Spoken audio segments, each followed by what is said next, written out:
Hi, my name is Kristin and this is Kristin Kraves Books. I've been loving watching recent reads videos lately, and I think they're really smart, especially now that I'm on a roll with my reading. I've read 7 books so far in April, and I just don't want my monthly wrap-up videos to be so long, and I feel like I can't say everything I want to say because I don't want to ramble on and keep the videos over 30 minutes. And sometimes by the end of the month, the books that I read at the beginning of the month, my thoughts on them are a bit more murky and I forget everything that I felt at the time. So I thought it'd be more fun and practical to come on here and do recent read videos every time I read 5 to 8 books. It really just depends on the types of books that I'm reading, and we'll just kind of play it by ear that way. So the first book I want to talk about, I actually finished and started on the first day of April, and it was an e-arc that is one of my most anticipated books of the year, and that is You Made a Fool of Death with Your Beauty by Kweki Emezi, who I talk about a lot and I adore. This comes out in May. I'm going to leave the date here, but I'm going to be talking about this book a lot. You'll see me talk about it in my May most anticipated releases, probably in my end of the year videos, because this is a book that has grown on me. This is Emezi's first romance, and I say this all the time. It's amazing that they can write in so many genres. And this is messy, but it's important to know this is a romance. Emezi takes some of the typical romantic tropes that we are used to and kind of does something original with them, which I really appreciated.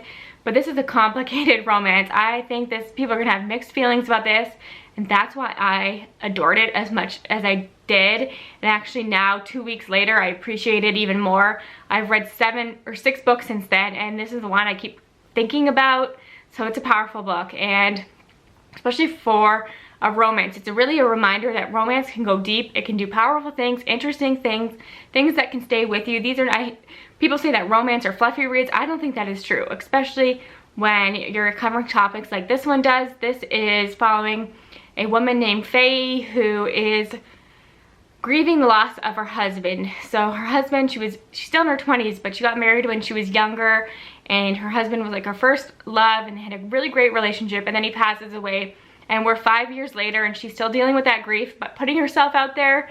So you start with a steamy scene, but she's not looking for commitment, and I don't want to say too much about the actual romance because it doesn't really start happening until very later on in the book. This is a slow burn book for sure, and I don't even want to tell you who the romance is with. I didn't read the back of this book at all because I just knew it was a Kweki Emezi. I was going to read it, and I suggest doing that because I think it's an interesting experience when it all kind of plays out for you as you're reading it. Anyways, I don't want to spoil anything, but I do think this is going to be a conflicting story, and I think that's really what is compelling about it. And yeah, I can't say too much more about it. There are LGBT characters. Our main character is bisexual. Her best friend, Joy, is actually having an affair with a married woman, and Joy makes the book worth reading alone. She is fantastic. I love Joy in this. So yeah, I loved the writing, of course. These are memorable characters and memorable romance. A really honest look at grief. So I read a lot of books about grief. I don't know why, I've always drawn to them, but this is one of the most honest looks at grief that I've ever read about. It is messy. Everybody grieves differently. I understand why these two characters are drawn to each other. It all makes sense to me. It's also, there's a lot of great food description in here. Our main character is an artist, and you get a lot of great descriptions about her art and her art installations and how her art helps her through her grief, which is another topic that I love exploring in fiction. So there's just a lot that I personally love about this, but I know it's going to be a divisive book, and I am so excited for it to come out, to read all the reviews, to hear what everybody has to say. But I personally love it, and I'm curious, if you read it, let me know your thoughts on it. So that was a great way to start the month. And then April means opening day of baseball, and I've really been getting into baseball lately, especially card collecting, but that's a completely different topic. But I thought it would be fun to read a baseball romance to celebrate the beginning of baseball season, and I was looking through recommendations and I saw that The Dugout by Megan Quinn was available on Kindle Unlimited, which is a side note. I've been loving Kindle Unlimited lately. Maybe I'll do a video about that in the future. But this is actually the second book in this series, and each of the books in the series follows a different boy on this baseball team. It's like a collegiate baseball team. And the first one I haven't read, but I was recommended the second one. That one seems to be the one that most people love, and I can see why. It was actually really, really good. I liked Megan Quinn's writing. I thought the chemistry between these two characters was off the charts. So it's following Carson, who is recovering from an injury the year before, and he was supposed to be drafted the year before, but now his injury stopped that, so he's back. And all his friends, like the teammates he was closest with, have been drafted. So he's dealing with the emotional fallout of that injury. And then he's also, there's something wrong with his swing, and he's just kind of in a slump. And then we're following Millie, whose family is all about baseball. She loves baseball. She actually coached her brothers when she was younger, and she's like the heart of her family in terms of baseball. So she has such a passion for it. She knows everything about it. So I loved reading that. And she watches this team. She goes to every home game, and she knows what is wrong with Carson's swing, but she's kind of shy. She doesn't want to say anything. She knows that women are often dismissed in this world. She wants to be a coach, but it's hard for a woman to be a coach, especially at this school in particular. So he kind of dismisses her as well because he's just moody to begin with. And then eventually he asks her to help him, and they have like a coach relationship that turns into more. But I have to say that the I'm not like other girls energy was so strong in this, it almost ruined the book for me. I find that in a lot of like sports fiction, whether it's books, movies, TVs, there's always this energy when a girl is into or a woman is into sports that she's like special in some way. She's not like other girls. She's so different. She talks about how while other girls were getting ready for prom, I was on the sidelines of a baseball game. So it's like that kind of energy, but it also comes from Carson as well. Like he says, he loves unique, quirky women. When he watches Friends, everybody else likes Rachel and Monica, but he's a Phoebe fan. So like that's really played up a lot, and I hate that. I think all women are special and unique and valuable, and they talk about, he puts down other girls that hang around in the baseball field and treats them a certain way and has a certain idea of who they are. So I didn't like that. So that almost ruined the book for me, but it was so fast paced. There was great chemistry. There's a perfect amount of baseball conversation in here. The steamy scenes were amazing, so I enjoyed it. I will continue on with this series.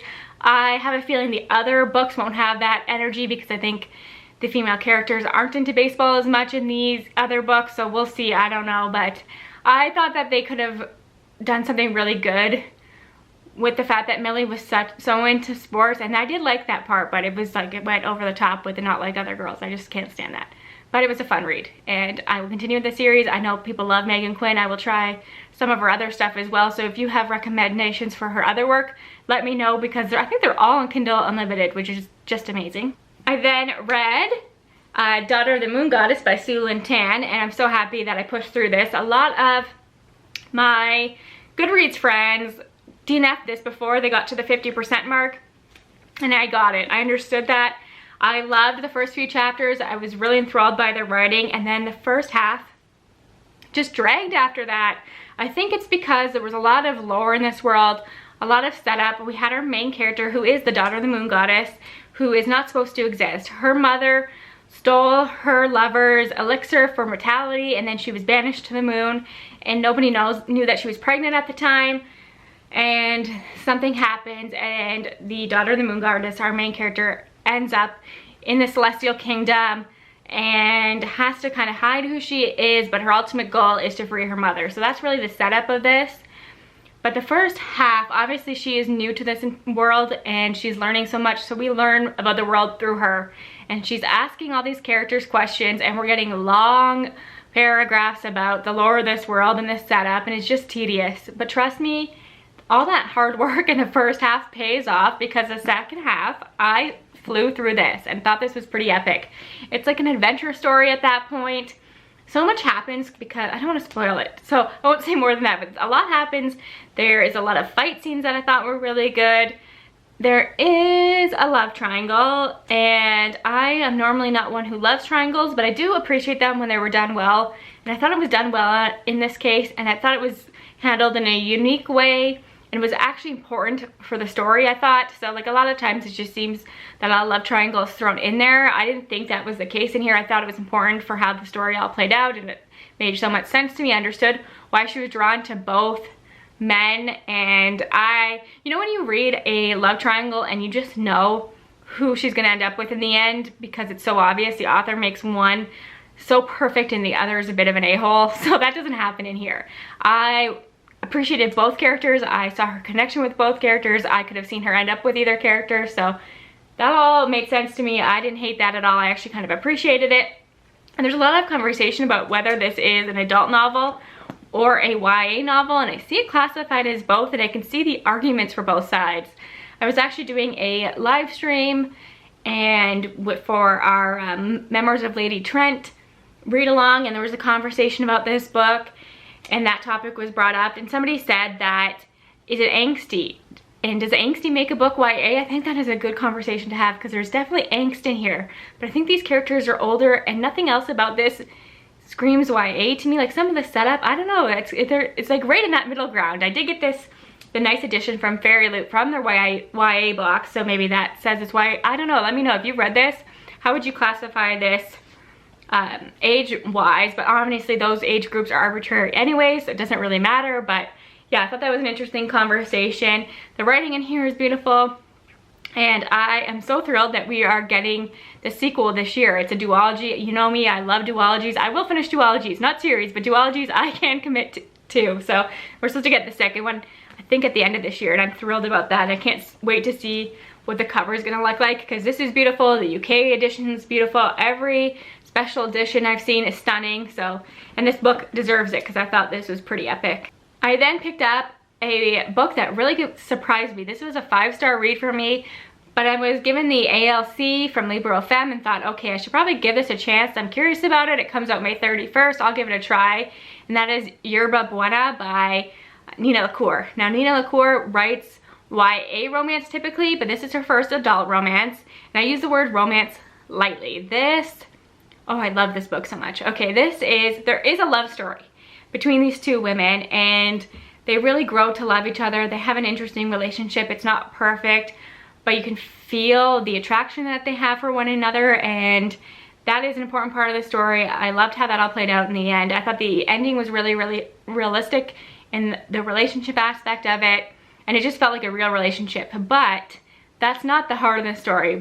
Really, we are following these two women from the times that they are teenagers into their late 20s, and they both go through a lot of trauma. They both have complicated family stories. Both families deal with addiction in different ways, and that plays into who they are as adults. So they are both dealing with their traumas, and that affects their relationship as well. And the title Yerba Buena is interesting as well. That is the name of the restaurant where they meet. So I gotta remember their names. Their names are not coming to me. Let me just look this up quickly. Sarah and I think it's Emily. Yes, Emily. So Sarah she runs away from home at 16, and she ends up just to go through a lot. So there are trigger warnings for that. I'm gonna leave the story graph triggers down below. And she ends up in LA, and she becomes a really well-known bartender at this restaurant. And then Emily does flower arrangements for this restaurant, and they have a connection, they meet, but Emily's actually having an affair with the owner who's married. So it takes a while for them to get together. So know that going in as well. It's a very slow burn. Yeah, and it's really just them dealing with their pasts, working through it, and then working together. And I thought it was powerful, beautiful. I think people are really gonna love this, and it just felt so real and authentic to me. So I was blown away by that one. And Julia Whalen is the audiobook narrator, so if you love her, I know so many of us do. I think she does all of Taylor Jeck and Reid stuff, so she's fantastic. So yeah, she made it an interesting and amazing listening experience, so I definitely recommend the audiobook for that one, and I'm excited for everyone to read that one because I thought it was quite powerful. I then read an e-arc of Love Radio by Ebony Liddell, and this is a YA contemporary romance, but it's one of the best YA contemporary romances that I've read in a long time. And I think a lot of teenagers and adults alike will appreciate this one, will feel seen in this one. We are following two characters. Danielle is a young woman they're in their senior year of high school. So they're going through all the college applications, and that is a big conversation in here. So if you're in that stage of life, I think you'll appreciate this. And Danny something happened the year before, so it's not said until the midpoint, but I think it's important to know going in that there was an attempted sexual assault that is affecting her present, and she's pushed away a lot of people in her life. She's really just become a bit of a loner, and I completely understand that. And so she hasn't told anybody what happened that night, so she's really dealing with that alone, and she's become very cynical about love. And then we're following Prince, who is a radio show talk host, and this is set in Detroit, which I liked. And he gives out love advice on the radio, which I think is kind of hysterical because he is a teenager, so that was a bit funny. And that was the one part I was like hard to suspend my disbelief, because I don't know that people would listen to a teenager give love advice on the radio, but it was fun, and you actually get snippets of his advice in here, and I thought that was great. And Dani is a writer, and she writes to authors that she loves, and we get her letters in here as well. So Roxane Gay, Toni Morrison, loved those letters. I've tabbed all of them, so it's really showing the power of writing can heal. So I thought that was really well done. And the trope that I was worried that this would fall into is when you're dealing with trauma or mental health, falling in love solves all your problems. That is a trope that we've seen a lot in YA and adult fiction alike. That is specifically addressed in here and acknowledged that that is not the case, and I appreciated that so much. So there's a lot of great conversations in here, and the whole point is they meet. Prince has had a crush on Dani since middle school, and he tells her that he can get her to fall in love with him in 3 dates. So we follow their 3 dates. It's sweet.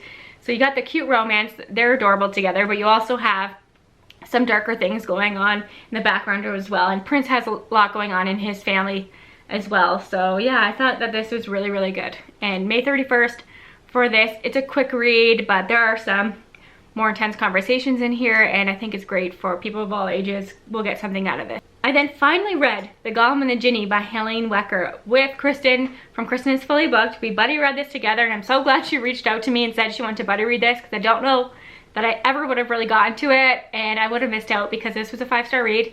A new favorite. I won't be surprised if I talk about this as my best books of the year list.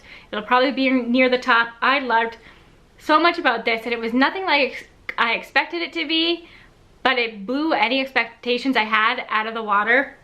I guess you would call this historical fantasy, but the fantasy is so light in here. Yes, golems and jinnis are like mythological creatures, and then there is like a touch of magic in here, but that doesn't play out a lot until the ending. And it's more about these two characters immigrating to New York, or ending up in New York, and it's just like they are two immigrants among many in New York at this time. This is the late 1800s, and we get a lot of side stories and snapshots into other immigrants at that time, which I really appreciated, and I thought that it really set the stage for what this book is about. And I do recommend buddy reading this one because there's a lot to unpack here. There's a lot of conversations about what makes somebody human or have a soul. There's a lot of conversations about religion. I don't think I knew too much about golems to begin with and how they are made from clay. So there's conversations that I like a lot in sci-fi when it comes to clones or AI, those conversations about do they have a soul, the ethics behind that. So that comes into play a little bit with the golem, which I thought was interesting. So yeah, this was really good. I loved the dynamic between them because they are so completely different. They look at humans in different ways, their roles, the way they should act in very different ways. And I just thought that this was so atmospheric. The writing was stellar. You could tell that Helene Wecker did a lot of research into this book, and we do have a sequel. It's called The Hidden Palace, and it took almost 10 years for it to be published. So I'm guessing that that took a lot of research as well, and care and time, and you can tell like this was a work of art, I have to say. And I'm so glad that we read it, and I love it, and I can't stop thinking about it. I just finished it last week, and I'm still like letting it all sink in because there's just so much to unpack. And if you have any historical fantasy recommendations, please leave them down below, because I'm really trying to figure out the kind of fantasy that I like. I know I love mythology, mythological retellings, and I think that historical fantasy might be another sweet spot for me, but I don't know many. So leave your recommendations below, and if you've read this, let me know your thoughts, because this I think was popular at the time, but nobody really talks about it anymore. And then speaking of Kristin from Kristin is Fully Booked, she has a readathon right now called Assassins in April. There's still time to participate. There's a few days left, so I will leave all that info down below. And I don't actually own any assassin novels. I don't think I've read many assassin books. They're just not on my radar for whatever reason. I haven't read any Brandon Sanderson, Robin Hobb. I've never read the Throne of Glass series or anything like that. But Grave Mercy by Robin Lefevers has been on my TBR for years. I used to watch BookTube right near the beginning, and everybody was talking about Grave Mercy at that time, and I thought, okay, it's either now or never. If I don't read it for this readathon, I'm never going to get to it. So I downloaded the audiobook from Scribd, and no, this was not for me. I think that this is very much a product of its time. If I had read this in 2012, I would have loved it. But some of it made me cringe now as a 2022 reader. The character descriptions made me a little bit uncomfortable. And honestly, I just thought this was kind of boring. The pacing was boring. I don't think you should be bored during an assassin's novel. So we're just following this young girl, and she's saved from an arranged marriage, and she ends up at this monastery convent kind of thing, and she goes through her training, and she has to pretend to be in relationship with this guy to kind of see, because she kills people, there are marks.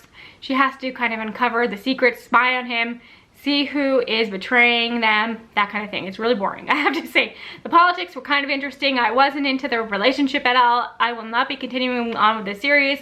The book was so long, it didn't need to be long. I don't know, this was not a good choice for me. I probably should have read Gracelings by Kristin Cashore instead, but I don't know if that was on Scribd. I think that's what came down for it for me, was which one was on Scribd and Grave Mercy was, but it was not good. If you've read Grave Mercy, let me know your thoughts on it, but I just wish I had read it way back then when I wanted to, because I probably would have really enjoyed it, but it's just not for me. And I need to explore more Assassin's novels. If you have any assassin novel recommendations that aren't like Robin Hobb or Throne of Glass, I would love to know those. So that is it. Those are the 7 books that I've read so far in April. I've got a few more on the go. I'm listening to Not for the Maidens, Not Good for Maidens. I'm gonna put the cover here. It is actually a Goblin Market retelling. This doesn't come out till June. This cover is pretty cool, but I read The Goblin Market in high school and loved it. So that's what I'm listening to. It's really spooky. I'm into it. And I'm also reading The Change by Kirsten Miller. This is an arc that comes out May 3rd. I will talk about more about this in the future, but I just wanted to put this on your radar. It's a fantasy thriller, and it follows these 3 women who are going through menopause and discovering that they have gifts, and I'm really into it. My card got full, but anyways, if you like the Southern Book Club's Guide to Slaying Vampires, I think you're gonna really like this. It's giving me the same vibe, the same tone. So yeah, I'll talk more about that in the future, and I hope you enjoyed this video. I hope you enjoyed these recent reads videos. I really enjoy watching them, and I think this is a great idea. I felt like I could talk more about these books than I would in a wrap-up. So thank you all for your support, for liking, subscribing, for commenting, for just watching. I appreciate you all. Bye for now.